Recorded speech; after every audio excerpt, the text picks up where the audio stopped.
Hello and welcome to another Down and Speakeasy Sports collaboration. Again, I'm your host, Chris Manning, alongside Down Euclid editor and Speakeasy reporter, Zach Kolesar. And I don't know what the word to describe Danny Medlock is, but he's here. He's the Speakeasy Sports editor. Danny, first of all, how are you? And how excited are you to be here? I'm beyond excited to have you guys in our humble apartment facing courtside pizza, a great local establishment in Athens, Ohio. Just really excited to talk NBA. I'm always glad to share my insight with friends. All right, let's dive right into it. Obviously, this is a special trade deadline episode. Let's talk about Dwight Howard. He's not going to commit to any team at this point until the offseason. Let's start with Danny. Danny, if you're the Lakers and your general manager, Mitch Kupchak, do you trade Dwight Howard by the 21st deadline? If I'm Mitch Kupchak, I don't trade Dwight Howard. I think things got complicated a lot by Jerry Buss passing. I think it's kind of a tumultuous time over there in Lakerland. I don't think you can make an organizational move like that. His shoulder's torn. He's got an expiring contract, and it seems like no one really wants to play with him. So I think a guy that, at his pinnacle is as untouchable a player as you can get. That Rondo offer, that's a low ball. Rondo's a great player, but he's not the premier point guard in the NBA, and even if he was, you build your team from the inside out. So I think you got to hold on, and even if you lose him to free agency, you're the Lakers, and you're a team that can attract big money players. So you're not gonna be regretting losing Dwight Howard, especially as LeBron gets to free agency in the next couple of years. Yeah, that's a really good point. I don't know, after what happened All-Star Weekend with Dwight throwing on Kobe's jersey and mocking him in the locker room, Kobe moved all of his stuff to the other side, didn't speak to him. There's a lot of problems, and I don't see a scenario where, I think you see this too, that Dwight Howard's not going to return to Los Angeles. I don't think there's any way that they can attract him. I don't think they actually want him around the type of players they want. Just my thought on this really quick. If I'm the Lakers, I don't think Dwight Howard fits the Mike D'Antoni system. I don't think he's going to stay, so I think if you're going to make a push with Nash, with Kobe, they're both older. Kobe especially has a lot of miles on him after coming out of high school. They need to make a run now, and if they do make the playoffs, they're not going to have the number one. They're not going to have their first round pick next year. The Cleveland Cavaliers will have that pick. And I also think if they can do a Howard and Lopez deal, Lopez fits the system better. He's better in transition center, but better passer. And I just from the beginning that's just a weird fit. Moving on, let's talk about Danny's Boston Celtics.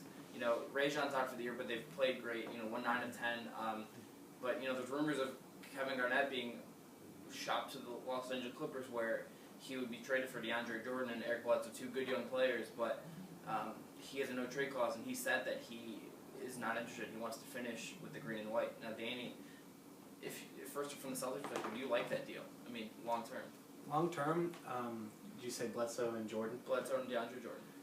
Long-term, I love that trade long-term. I just don't see it happening. Kevin Garnett is not going to waive that no-trade clause.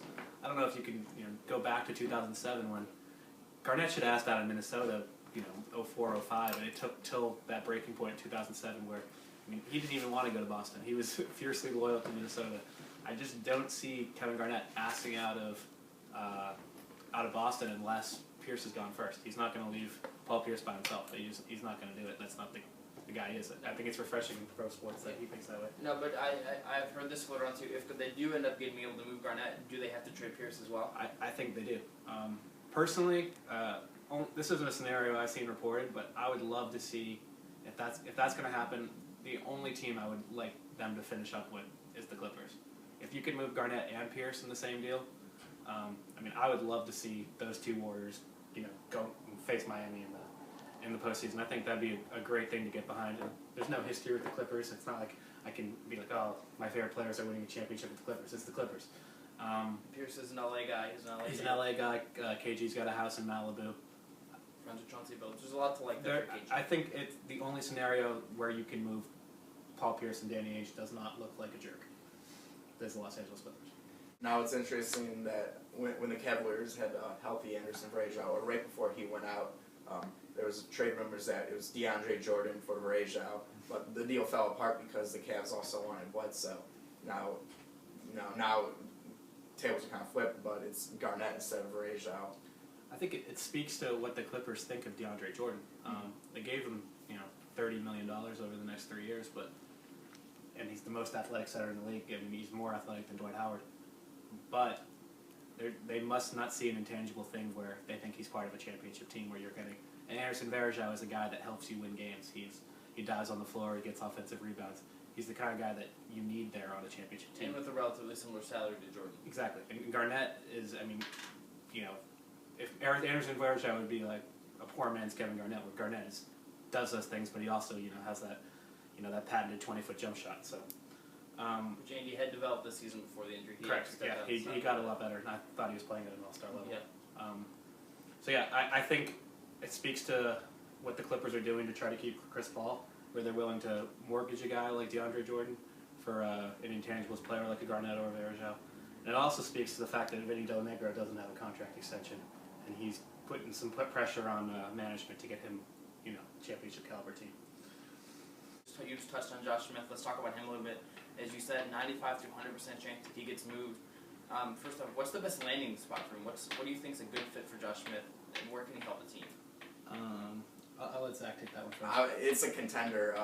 If he's going to a team, they're talking Philadelphia, they're talking about moving Spencer Hawes and maybe another player and getting Smith. But I don't see the only situation where I see Josh Smith resign with the team is we talked about Brooklyn before, how so many players want to go there. I see Brooklyn. You talk about how Rondo and Smith's relationship. You can touch on that more after I'm done, but he's not going to resign unless he's with one of those top teams, a team that knows that they can compete after that season. There's talk that the Suns are interested in Smith. There's no case in which he would want to resign with a team like Phoenix. We talked about this on our way here. His attitude problems. He's a really big player who also makes a large amount of money. Mm-hmm. But he is a very talented player, and I think he would benefit in a situation or an environment like Brooklyn. Yeah, and I mean that's the biggest question with Josh Smith. His personality is not well publicized. You don't know how he is as a big market guy. You don't know if he has the personality for it. I mean, I don't know if you've ever seen a sporting event in Atlanta. It's not a dedicated fan base. The media is not difficult. Mr. Rembrandt Brown from Grantland, that guy loves his hogs. Did you read his article on Tiki Barber's service? Yes, yeah. That was very well written. Anyway, as for landing spots, again, the Celtics make sense. The Celtics don't have the cap space to sign him in the offseason, so that trade has to happen. But I mean, he and Rondo are best friends, and there are reports of that's where Josh Smith wants to end up somehow. But the only way that's going to happen is by him putting pressure to trade him to Boston, a la Carmelo Anthony. With that said, I'll go away from the Celtics. I don't think Brooklyn makes a lot of sense, just because I don't think Josh Smith gives them the outside presence they need from their four with that team, because it's not a good shooting team to begin with. And he also needs the ball, and there are a lot of guys that need the ball on that team. He'd, probably be a fourth option in that team. I don't think that's a role he's willing to embrace. I can never say anything wrong about the San Antonio Spurs, where it's been a rumored landing spot, and you never hear the Spurs really get involved in trade discussions, but GM Danny Ferry, who famously sent a video to the NBA offices to get Rondo suspended early in the season, so that could be a point of contention in a trade with the Celtics. But he used to work in the Spurs front office. They have an expiring contract in Steven Jackson. It's just what else are the Spurs willing to part with to get Josh Smith? There's talks about moving DeJuan Blair, but they're so deep on that bench. Tiago Splitter, I mentioned Blair, Matt Bonner, he was in the three-point contest. I don't think the Spurs are just interested in wanting a player like Smith. I think they're in a very good position right now. Down the road, I think that there might be an injury that could derail them from achieving their goal of winning the championship. But the Spurs are probably a team that is most fundamentally sound right now. I know they have the best record in the world. Parker's having a great year. As some people think he could be the third leading MVP candidate, which doesn't really mean anything because he's not the MVP, but he's having a very good year. I think he's the most underrated player in basketball. And Tim Duncan's just so consistently good. It's season in, season out. He's aged very well considering. Let's talk about a team on the other end of the spectrum we talked about before, the Milwaukee Bucks. They have two really strong point guards here, in Monta Ellis and Brandon Jennings, but Jennings is a restricted free agent at the end of the season. It appears he doesn't want to be in Milwaukee. He wants to go to a big market team. And Monta Ellis is a player option worth $11 million, but he seems to be inclined to take his talents to the free agent pool and get a long-term deal where he's going to get guaranteed money. If you're the Milwaukee Bucks, who are currently on the fringe or in the 8th seed in the East, what do you do? And we'll start with, whoever wants to go first on this one, what do you do? First of all, I don't think either of those players will be in a Milwaukee uniform once the season ends. Many say that Jennings has a better chance of being traded. He got a new agent, and there was rumors that he got the new agent because he made those big market team comments. But again, he told his new agent that he wants out. A team like the Dallas Mavericks could be very interested. A team that has a lot of cap space to work with, especially next season. I think he'd look really good alongside OJ Mayo. I think that backcourt would be very interesting to watch. And then after they didn't get to land Deron Williams, so Cuban does like to spend money. Yeah, and definitely I can see Jennings being moved before the trade deadline. I don't see Ellis being moved, but I see Ellis taking that player option, like you said, and taking his talents elsewhere. Yeah, no, I think that's good analysis. I think Milwaukee is.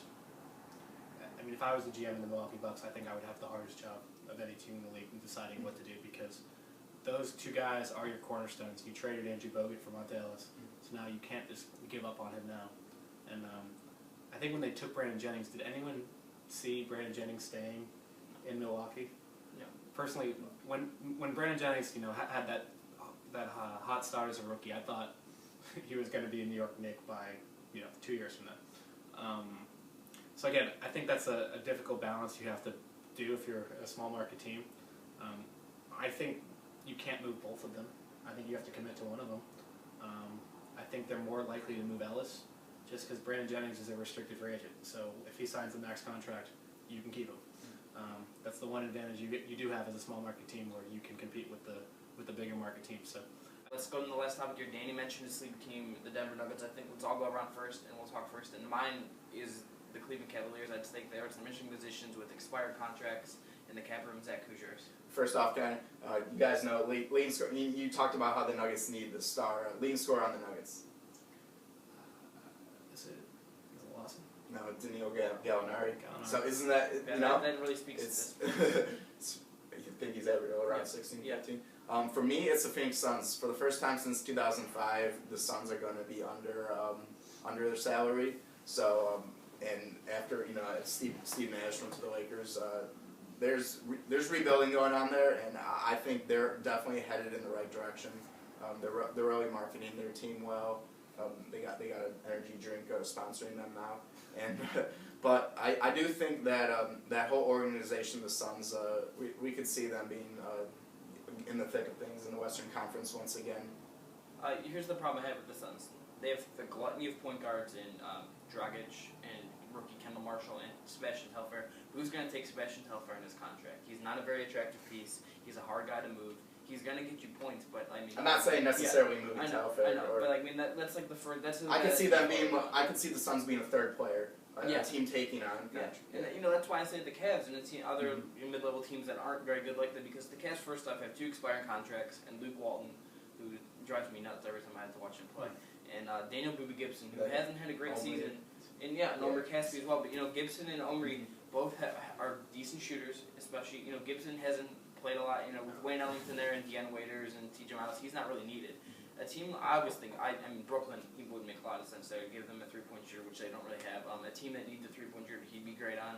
And then, if they want to take on some salary and do some things and accumulate draft picks like they did with the Grizzlies, like they have that one with the Lakers that they could lose, but they're going to have more first-round picks. And they're building the right way in that way. Yeah. And there's still room for them to do that and keep accumulating picks. I think it'd be in their best interest to get picks and not players. And I think that's going to wrap it up for this episode. Make sure you guys follow Down Euclid on Twitter at RDE Cavaliers, Speakeasy Sports at Sports Speakeasy. You can follow me, Chris Manning, on Twitter at CWM Rights. At Danny Medlock. And me, Zach Kolesar at Kolesar Z. Thanks again for tuning in. Leave any comments if you guys like what we talked about. If you did like what we talked about, give us that topic ideas for next time. And thanks again for tuning in.